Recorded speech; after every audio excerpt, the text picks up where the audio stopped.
Your chances of getting bitten by a shark are about 1 in 3.75 million. I live in Utah. My chances of getting bitten by a shark are small. I guess my risk of death by shark bite is possibly a lot lower than if I lived on the Florida Atlantic coast. What are you afraid of? I'm Steve Goldring, the hormone pharmacist. I've earned multiple certifications about hormone replacement therapy. I also work with hundreds of hormone doctors to help women just like you with hormone-related symptoms and risks. Based on my conversations with women in menopause, I'd guess that you might be concerned about your risk for breast cancer. That's not an unreasonable fear.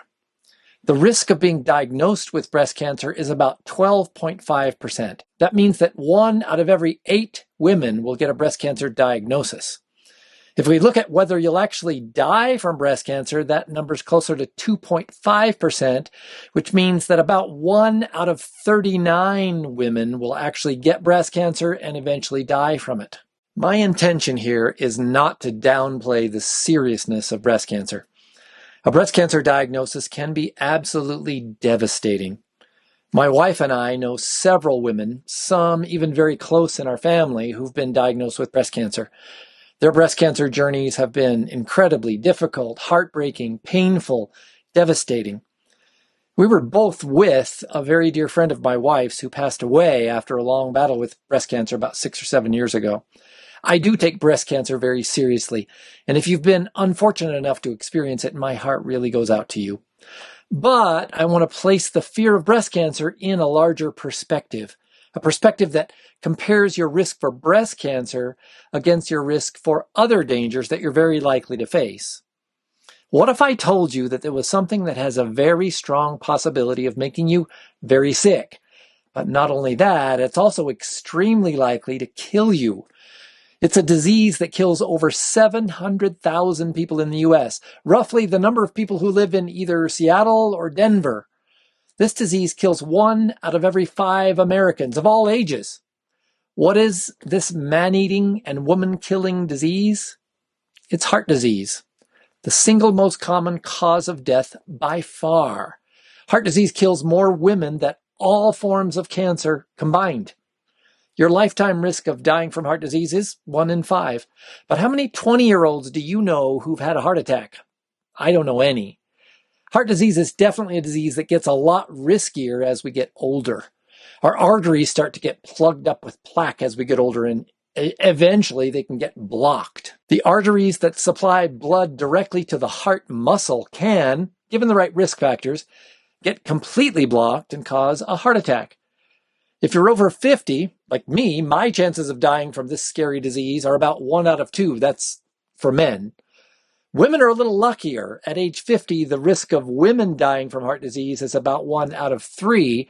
But by age 60, that risk for women goes up to be equal with men, 1 out of 2. The difference is estradiol. Research has made it crystal clear that optimal levels of estradiol are protective against heart disease. When you go into menopause and lose your estradiol, you also lose your protection from heart disease. There's more than just heart disease to be afraid of, though. Ever heard of an older woman falling, breaking her hip, and ending up in a nursing home? Most often, that's a result of osteoporosis, the hollowing out and weakening of your bones. Weak bones are much more likely to break if you take a fall. Major surgery, weeks in a rehab hospital, physical therapy. You could end up in a wheelchair or even in a nursing home. Up to 30% of older people who fall and break a hip are dead within a year. Scary. Within 10 years after menopause, your bones are very likely to start getting osteoporosis or osteopenia, which is a precursor to osteoporosis. The reason for that is also crystal clear. The loss of estradiol at menopause is what causes osteoporosis. Ever heard of type 2 diabetes? I'll bet you have. 12% of the entire U.S. population has type 2 diabetes. About 40% of the entire U.S. has prediabetes, which is also called insulin resistance. It affects 50% of Americans over 65. Insulin resistance and type 2 diabetes are all about too much blood glucose, sugar, in your bloodstream that your pancreas is supposed to release insulin to handle. But eventually your body has so much glucose and so much insulin around that it sort of loses the ability to use insulin to take care of that glucose. The loss of estradiol, you guessed it, increases your risk for prediabetes and type 2 diabetes.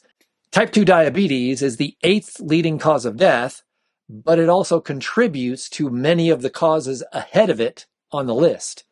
Having type 2 diabetes makes you way more likely to get and die from heart disease. Type 2 diabetes also makes you a lot more susceptible to something called type 3 diabetes. That's Alzheimer's disease. Alzheimer's is what I'm most afraid of. Over 6 million Americans have been diagnosed with Alzheimer's. In the next 25 years, that number is going to more than double to 13 million Americans. Alzheimer's is a tsunami, a giant wave that's coming for us and our parents. The warning sirens have already gone off, but most of us are completely ignoring those. 1 in 3 people will die with Alzheimer's. It kills more Americans than breast cancer and prostate cancer combined. Just like heart disease, osteoporosis, and type 2 diabetes, Alzheimer's risk goes way up after menopause when you lose your estradiol.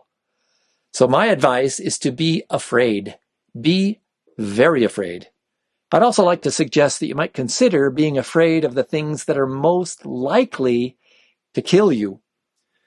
If you've ever considered using hormone replacement therapy for your menopause symptoms, your first thought might be that hormones increase my risk for breast cancer. Well, that's the conventional wisdom, and there are lots of reasons why that's actually not true. But just for argument's sake, let's assume, what if hormone replacement therapy did increase your risk for breast cancer? The question is, how much would that risk go up? Well, if your risk for breast cancer went up, what would your overall risk of dying from breast cancer be then? Would it go from 1 in 39 up to 1 in 38? Well, I can tell you that even if HRT did increase the risk of breast cancer, which it doesn't, the research shows it wouldn't increase it all that much. Your risk for breast cancer is never going to be anywhere even close to your risk for Alzheimer's, diabetes, osteoporosis, and especially heart disease. But here's the good news. By optimizing your estradiol levels, along with several other crucial hormones, you'll vastly improve your odds of escaping all of those devastating diseases. The medical research shows that optimal hormone levels, especially estradiol, can help you avoid cardiovascular disease, which includes heart attacks, stroke, heart failure. Optimal estradiol helps you avoid insulin resistance, type 2 diabetes, osteoporosis, and Alzheimer's. All of those things are at the top of the list of the things most likely to kill you. They're all more likely than breast cancer. The thing I want you to remember is this.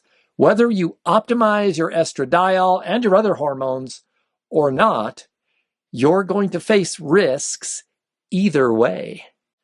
If you'd like some help from a hormone optimization specialist who can evaluate your risks for all those long-term health issues, I might be able to help.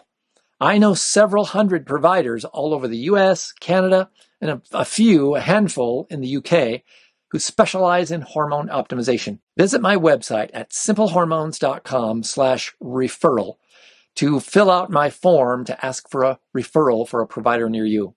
You can also click on the link at the end of this video to request a referral to a hormone specialist. I'll see if I can find one near you. I can't guarantee anything. Be sure to click the like and subscribe buttons if you found this video helpful at all. Also, you might want to ding that little bell so you get notified anytime I post a new video. Thanks so much for watching, and I'll look forward to talking to you again next time.